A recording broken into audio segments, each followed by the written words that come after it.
इस क्वेश्चन को पेंड कर देते हैं। ठीक है सर, पेंड कर। शाफे साहब ये क्वेश्चन हम पेंड कर रहे हैं, ये क्वेश्चन पेंड कर रहे हैं।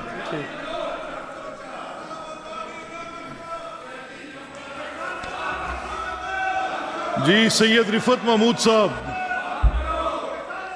जी सैयद रिफत महमूद साहब, जी रिफत साहब, सैयद रिफत महमूद साहब, सैयद रिफत महमूद साहब, I am calling it for the last time. Rifat साहब, सैयद रिफत महमूद साहब,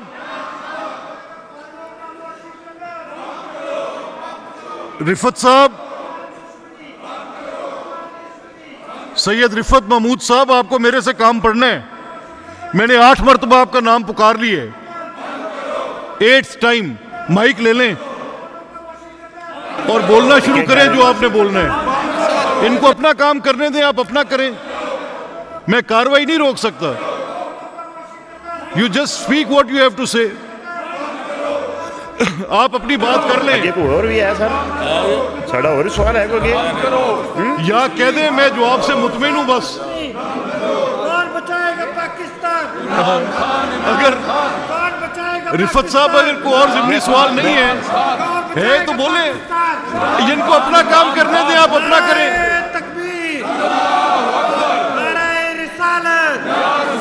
रिफत साहब,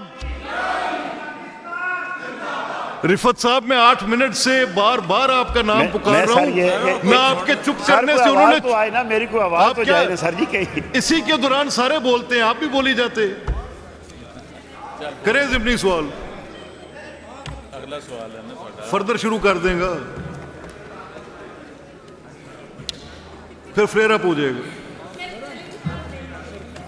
लेट इट, इस पे ना जनाब स्पीकर, जनाब स्पीकर बहुत शुक्रिया। फ्लोर उनको दिया, इसके बाद देता हूँ। जनाब स्पीकर बहुत शुक्रिया।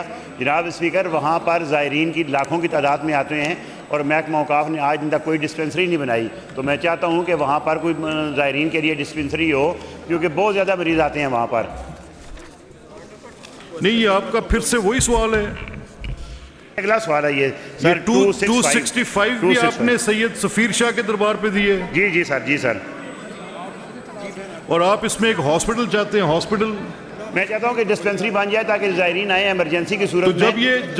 जब यहाँ पे आपके ज़ायरीन आ रहे हैं और जब ये उर्स है जी, तो वहाँ पे अगर हॉस्पिटल नया तो नहीं बन सकता, को मोबाइल हॉस्पिटल भेज दें। सर एक मुकम्मल डिस्पेंसरी बन जाए, हर वक्त 24 घंटे लोग आते रहते हैं वहाँ पर। जी शाफी साहब, बिल्कुल ये नोट कर ली है और इंशाल्लाह उस पर जो है इसी महीने में हम काम शुरू कर देंगे, डिस्पेंसरी बन जाएगी। जी ठीक है, ठीक ठीक जी, थैंक यू। अपना रहीला नहीं है, इट इज़ डिस्पोज्ड ऑफ। जनाब वकास महमूद मान साहब।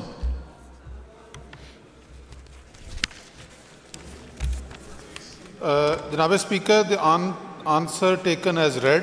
सर मैंने ये सवाल का ये जो उन्होंने जूस बे है उसमें जवाब दिया है कि 10 रुपये दाता साहब में वो जूते का किराया जो है वो लेते हैं, और अगर कोई उसको ओवर चार्जिंग करता है तो उसके खिलाफ FIR करते हैं।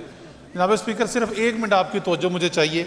सर देखने को ये शायद ना बड़ा छोटा सा मामला लगता है कि इसको यहाँ पे डिस्कस किया जा रहा है कि दाता साहब में एक जूते का किराया 10 रुपये लिया जा रहा है। सर मेरा ये अपना एक्सपीरियंस है, ये 1 साल पहले मैं वहाँ गया था और जब मैंने वहाँ से जूता जमा करवाया और वापसी पे उन्होंने मेरे से 120 रुपये मांगे और मैं actually I was going to pay it. और ऐसे ही मतलब कोई ऐसा मोमेंट मैंने सोचा कि ये इतना महंगा नहीं हो सकता। यहाँ पे मतवस्त तबके के लोग आते हैं, गरीब लोग आते हैं, एक फैमिली आती है तो वो तो शायद 1000 रुपया देते होंगे। मैंने क्वेश्चन किया उससे, उसने कहा जी ये 120 रुपये ही है।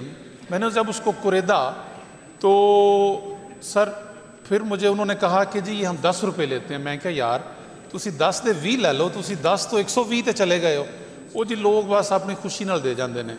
अच्छा सर, ये मामला सिर्फ दाता साहब लाहौर का नहीं है, I have experienced it many times. और बहुत सारे लोगों ने हमने ये जो पार्किंग के ठेके मुख्तलिफ जगहों पे दिए हुए हैं, वो रसीद नहीं देते, होती वो 30 रुपये की है गाड़ी की जो पार्किंग है, but normally they are charging more 50 rupees 100 rupees. तो आपका ये कहना है, आपका ये कहना है कि जो आपने सवाल किया था कि जो वहाँ पे ज़ायरीन जाते हैं वो एक मुतवस्सित तबके के लोग होते हैं और उनसे ज़्यादा वहाँ पर जो हैं चार्जेस लिए जाते हैं उनकी चीज़ों को संभालने के, चाहे वो जूते ही क्यों ना हों। तो महकमा कह रहे हैं कि हम 10 रुपये लेने का मुजाज पाबंद है। बंदे ने भी मुझे बाद में कहा वहाँ पे जो था ना, पहले ही वॉज डिमांडिंग 120 चले शाफी रुपीस। साहब, अगर जैसे वकास कह रहे हैं, क्योंकि वहाँ पर जो लोग आते हैं बिल्कुल बड़ी दूर से सफ़र करके आते हैं, बसों वैगनों पर आते हैं और लाखों की तादाद में ज़ायरीन मुख्तलिफ दरबारों पे जाते हैं। They are all human beings, तो वहाँ पे प्रॉफिटेरिंग नहीं होनी चाहिए। वो इसको आप कंट्रोल करवाएं। ये वकास साहब जो कह रहे हैं ये बिल्कुल ठीक कह रहे हैं और इस सारे मैकेनिज़्म को जो है वो हम ठीक कर रहे हैं। और सिर्फ यहाँ पर भी नहीं, और भी हो रहा है वाक़यात। एक वाक़या हुआ भी ये पिछले हफ्ते, इसी तरह ही वो 200 रुपया जो है वो जूता चार्ज किया जा रहा था जी। ये तो उसके ऊपर हमने पर FIR भी की और FIR के साथ साथ मैंने कहा कि ये अब दोबारा यहाँ पर ये वापस ना आए। और ये कुछ कंपनीज़ भी इन्होंने हायर की हुई हैं, उनको भी हम देख रहे हैं और इसी तरह ही अगर ये मामला चलता रहा तो इन कंपनीज़ को जो है हम ये ब्लैक लिस्ट कर देंगे। जी वकास साहब, शाफी साहब जो कह रहे हैं he mean it. Sir I hope कि इस तरह हो ये जो कह रहे हैं, क्योंकि सर ये 1 साल पहले का वाक़या है। ये अभी कह रहे हैं कि इन्होंने भी कुछ एग्जाम्पल अभी देखी हैं। इसका मतलब है कि सर जवाब ये जो है ना, इसका जो जवाब है वो जवाब आए को भी सर कोई 7-8 महीने हो गए हैं। तो उसके बाद भी अगर ये चीज़ें हो रही हैं, दैट मीन्स कि सर इन्होंने अगे भी कुछ नहीं करना, क्योंकि इन्होंने पीछे भी कोई एक्शन नहीं लिया। सर मैं इनकी डेट्स के हिसाब से बात कर रहा हूँ। ये स्पीकर साहब ये बात कर रहे हैं साल की, 1.5 साल की। इनसे पूछेंगे अभी ये जो मिनिस्ट्री है काफ और मजहबी अमूर की, अभी कितनी देर हुई है कि ये जो है मुझे रिस्पॉन्सिबिलिटी मिली है? नहीं शाफी साहब, आपको वो आपकी मेरे ख्याल में तकरीबन एक जो अवामी खिदमात है उनके मुतरिफ हैं। अभी 1 महीना भी नहीं हुआ।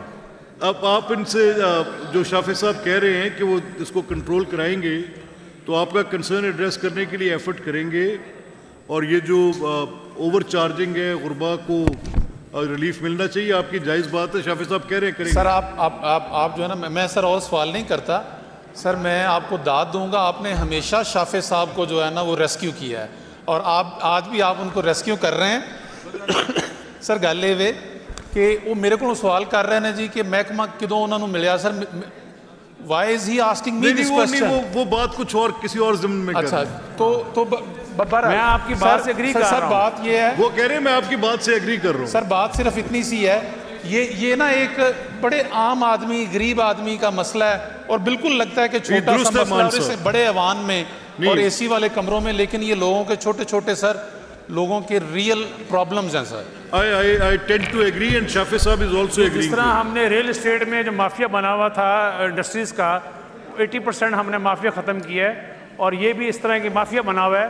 इंशाल्लाह ये मेरे ज़ुम्मे में आता है और इस माफिया को हम ख़त्म करेंगे। जी ठीक है शाफी साहब, ठीक है जी। जी मैडम अज़मा कारदार साहिबा। जी बहुत शुक्रिया स्पीकर साहब। Question number 644, answer to be taken as read. मेरा पहला ज़िमनी सवाल जो है वो जुज़ बे से है। उसके मुताबिक महकमे के अंडर 11 मज़ारात हैं। उनके गल्ला खोलने के लिए कहा गया है कि कोई कमेटी है, तो इस कमेटी में कौन कौन अफराद और मुलाजिम शामिल हैं? जी क्या आपने क्या कहा, फिर से कहें?